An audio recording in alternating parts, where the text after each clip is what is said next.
कृष्णा गौर आपके अपने YouTube channel परीक्षा हल पर आपका स्वागत करता हूं। जैसा कि हमने पिछली वीडियो में बात की थी ग्राम समाज और विकास के बारे में, आज हम उसी के बारे में सिलेबस तो हमने कल वीडियो में डिस्कस कर दिया था। आज हम टॉपिक वाइज पढ़ाई स्टार्ट करते हैं। पहला हमने टॉपिक लिया है कृषि। कृषि एक महत्वपूर्ण टॉपिक है जो ग्राम समाज और विकास के दृष्टिकोण से लेखपाल परीक्षा के लिए। तो हम कृषि से जानने से पहले थोड़ा सा यूपी के बारे में जान लेते हैं कि यूपी में है क्या, यूपी क्षेत्रफल क्या है, इसका भौगोलिक विवरण क्या है, थोड़ा सा मोटा मोटी देख लेते हैं क्या है इसमें।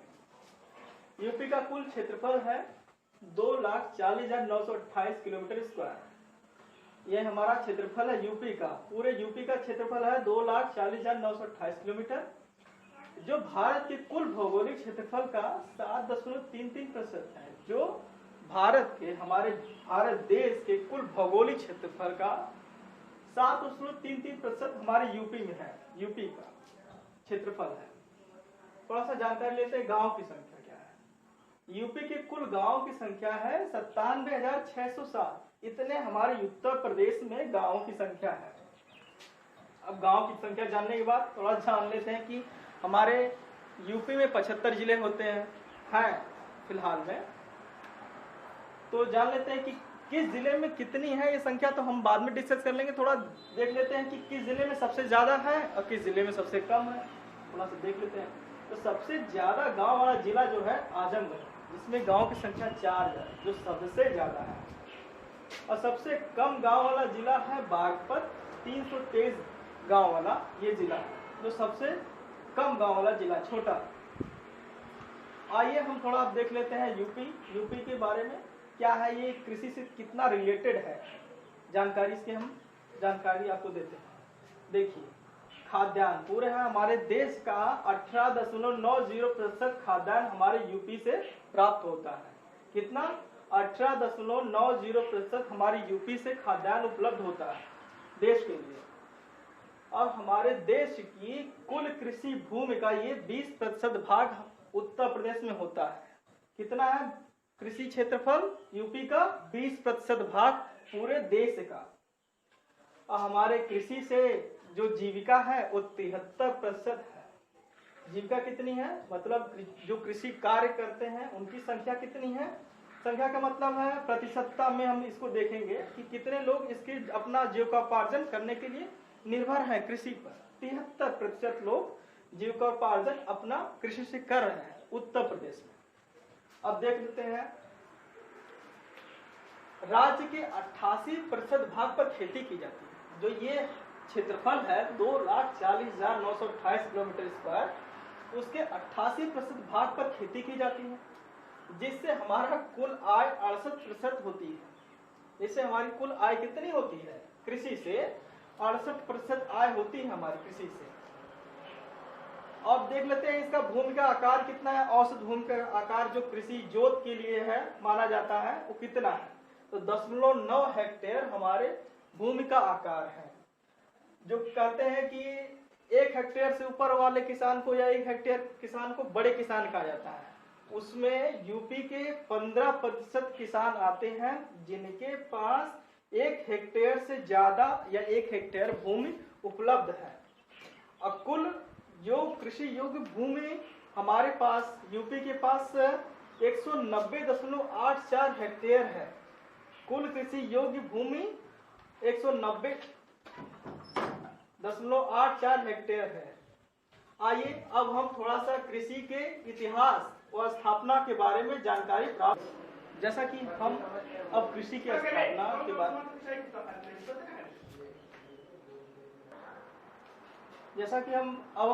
स्थापना के बारे में थोड़ा सा बात कर लेते हैं कि इसकी स्थापना कब हुई, किस प्रकार हुई। थोड़ा सा इसमें बड़ी असमंजसता उत्पन्न हो गई थी। कैसे, जानकारी लेते हैं। कृषि विभाग की सर्वप्रथम स्थापना उत्तर प्रदेश में 1875 में हुई, जो एक स्वतंत्र विभाग था। उसके बाद क्या किया गया कि सरकार के अधिनियमों के अनुरूप इसको भू अभिलेख में संबद्ध कर दिया गया, जिसके अंतर्निहित कर दिया। किसके अंतर्निहित? भू अभिलेख विभाग के अंतर्निहित 1880 में किया गया। उसके बाद क्या किया गया, भारत सरकार अधिनियम आया जो 1919 में आया।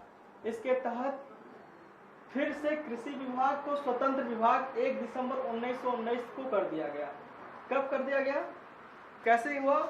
भारत सरकार अधिनियम आया 1919 के तहत कृषि विभाग को भू अभिलेख से स्वतंत्र कर दिया गया और एक स्वतंत्र विभाग बनाया गया 1 दिसंबर 1919 को। लेकिन ये तब तक एक विधिवत विभाग नहीं स्थापित हुआ था। इसके बाद क्या हुआ कि 1 मई 1920 को इस विभाग को विधिवत मान्यता दी गई। विधिवत मान्यता दी गई जिससे कहा जाता है कि 1 मई 1920 को कृषि विभाग की पुनः स्थापना हुई। चलिए, अब हमने स्थापना की बात कर ली है, अब थोड़ा सा भारत के बारे में जानकारी प्राप्त कर लेते हैं कि 1950 के दशक में भारत कैसा था, किस प्रकार से इसकी जो कृषि है इसका क्या महत्व था और अभी भी महत्वपूर्ण योगदान है, इसके बारे में थोड़ा जान लेते हैं। देखते हैं, भारत की जीडीपी के अनुसार अगर देखा जाए 1950 से 51 के दौरान कृषि का योगदान 55.4% है। क्या है? कृषि का हमारे जीडीपी में, भारत की जीडीपी में कितना योगदान है? 55.4% इसका योगदान हुआ करता था, जो एक महत्वपूर्ण योगदान माना जाता है किसी देश की कृषि को लेकर जीडीपी में। अब क्या है, तो हमारे देश में, भारत में 2019-20 की रिपोर्ट के अनुसार माना जाए जो कृषि की निर्भरता है वो जीडीपी के अनुसार 14% हो रह गई है बस। मतलब कृषि कार्य करने वाले लोग, उस पर आजीविका रहने वाले, निर्भर रहने वाले लोग की संख्या कितनी है? 14% लोग हैं। अब देखिए, लेकिन ये जो 14% है जनसंख्या का, 48.7% लोग इससे निर्भर है। जो आजीविका कितनी है? भारत की जनसंख्या की आजीविका 48.7% कृषि पर निर्भर रहती है। देख लेते हैं, हमारा एक पड़ोसी देश है जो छोटा सा है काफी, वो कृषि पे कितना निर्भर है देख लेते हैं। जो हमारा नेपाल है वो 93% कृषि पर निर्भर है, और एक हमारा दूसरा देश है तंजानिया जो 81% कृषि पर निर्भर है। इसके मुकाबले हमारा भारत कृषि पे बहुत ही कम, कहिए तो आधे से भी कम, 48.7% कृषि पर निर्भर रहता है। अब हम थोड़ा सा इसके बारे में और भी विशेष और विस्तृत जानकारी लेंगे। जैसा कि हम ये कृषि वाला चैप्टर चला रहे हैं, चल रहा है हमारा, ये हमारा 4 से 5 वीडियो में हम आपको कंप्लीट करेंगे। अब हमने ये स्थापना जान लिया और भारत की जीडीपी क्या थी 1950 से लेकर 2019-30 के बारे में। अब थोड़ा चलते हैं, कृषि के जलवायु क्या है, कैसी कृषि होती है भारत में, यूपी के विशेष से थोड़ा जान लेते हैं। इसके 15 कृषि के जलवायु प्रदेशों में 15 विभागों में बांटा गया है। थोड़ा जान लेते हैं क्या क्या है। अभी लिखने का इसमें पूरा नहीं हो पाएगा, इसमें हम बोल देते हैं आपको, इसको आप बढ़िया से सुन लीजिए, अपने नोट्स में लिख लीजिए क्या क्या हम बोल रहे हैं। इसको लिखना थोड़ा सा संभव ठीक नहीं हमें लगा, इसलिए हम बोल दे रहे हैं, बस थोड़ा सुन लीजिए। पश्चिमी हिमालय, पूर्वी हिमालय, निम्न गंगा का मैदान, मध्य गंगा का मैदान, ऊपरी गंगा का मैदान, ट्रांस गंगा का मैदान, पूर्वी पठारी व पहाड़ी क्षेत्र, मध्य पठारी व पहाड़ी क्षेत्र, पश्चिमी पठारी व पहाड़ी क्षेत्र, दक्षिणी पठारी व पहाड़ी क्षेत्र, पूर्वी तटीय मैदान व पूर्वी घाट, पश्चिमी तटीय मैदान व पश्चिमी घाट, पश्चिमी शुष्क प्रदेश, गुजरात का मैदानी और तटीय भाग व द्वीपीय प्रदेश, लक्षद्वीप, अंडमान निकोबार द्वीप। इसको हम एक बार और बोल देते हैं, आप इसको ध्यान से सुन लीजिए। वीडियो को 2 से 3 बार आप देख लेंगे, आपको याद हो जाएगा। एक बार फिर से सुन लीजिए।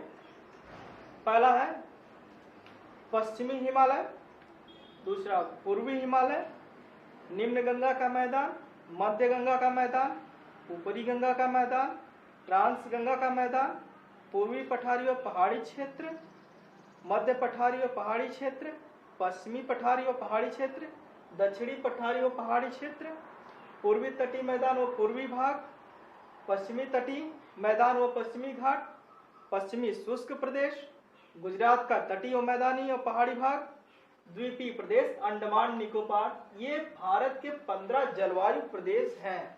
इसको हम इस प्रकार से विभाजित करते हैं। अब तक हम भारत के जलवायु क्षेत्र के बारे में कैसे कैसे किस प्रकार से विभाजित है, 15 भागों में विभाजित है भारत का जलवायु क्षेत्र, कृषि जलवायु क्षेत्र, ये जानकारी हमने ले ली। अब हम जानकारी प्राप्त करेंगे यूपी का जलवायु क्षेत्र किस प्रकार से कृषि के लिए है। ये 9 भागों में विभाजित है, किया गया है। पहला क्या है, और हम इसको आपको जिलेवार विवरण पूरा दे रहे हैं। पहला तराई भावर क्षेत्र, जिसमें जिले हैं सहारनपुर, बिजनौर, रामपुर, पीलीभीत, लखीमपुर, बहराइच। दूसरा जो क्षेत्र है हमारा पश्चिमी मैदानी क्षेत्र है, इसमें मेरठ मंडल है। मेरठ मंडल का मतलब इसमें मेरठ मंडल कई जिले हैं, इसमें यह ध्यान रखिएगा, ये यूपी में 18 मंडल है, तो मतलब 75 जिलों को 18 मंडल में डिवाइड किया गया है। तो इस प्रकार से मेरठ मंडल है ये। तो मेरठ मंडल में जितने भी जिले हैं, जितना भी क्षेत्रफल पड़ेगा वो हमारे पश्चिमी मैदानी क्षेत्रफल में पड़ेगा। तीसरा है मध्य पश्चिमी क्षेत्र, क्या है, इसमें बरेली है, मुरादाबाद है। चौथा हमारा दक्षिणी पश्चिमी समशुष्क क्षेत्रफल, ये क्यों कहा गया है, थोड़ा यहाँ पे मौसम होता है समशुष्क वाला, थोड़ा सर्दी थोड़ा गर्मी वाला समशुष्क वाला मौसम होता है, तो ये है आगरा मंडल। अब उसी प्रकार जैसे मेरठ मंडल हमने आपने को बताया, इसी प्रकार है ये आगरा मंडल।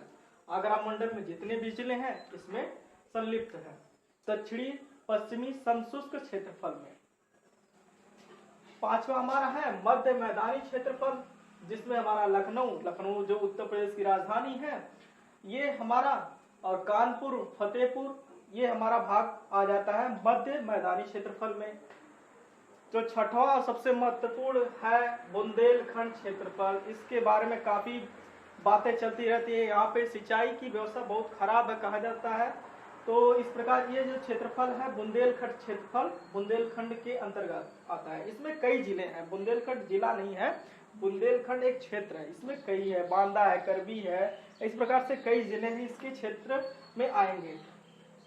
सातवां है उत्तर पूर्वी मैदानी क्षेत्रफल, जिसमें क्या है गोरखपुर मंडल है। गोरखपुर मंडल में कौन कौन सी जिला है ये इसके अंतर्गत आएगा।